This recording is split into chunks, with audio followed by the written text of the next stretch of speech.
Are you doing another one? Yes. I'm gonna do one, but I'm just gonna do marshmallow. I'm really gonna eat them. Yeah, me too.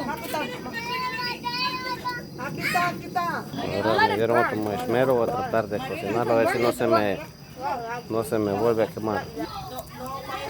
Estamos nuevamente cocinando este marshmallow.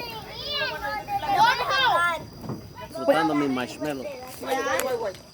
Ahorita estoy disfrutando de mi marshmallow. No se me quemó. Está bueno.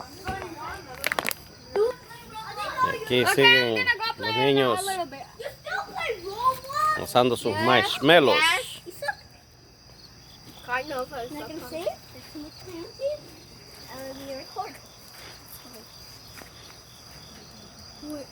I'm just gonna say. Oh, this is perfect. Like that, yeah. Keep it like that. I'll wait for you. No, there. No.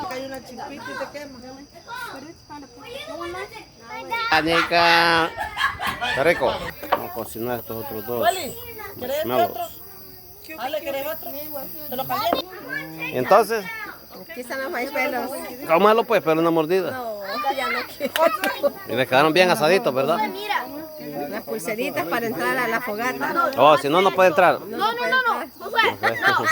Y ahí esas lucitas que podemos ver ahí son los niños que andan jugando aquí en esta fogata que hoy en día nos han invitado. Y después de haber asado el marshmallow, vamos a hacer una galletilla allí y así nos vamos a ir despidiendo de este video, ¿verdad? Ahí esperando que les guste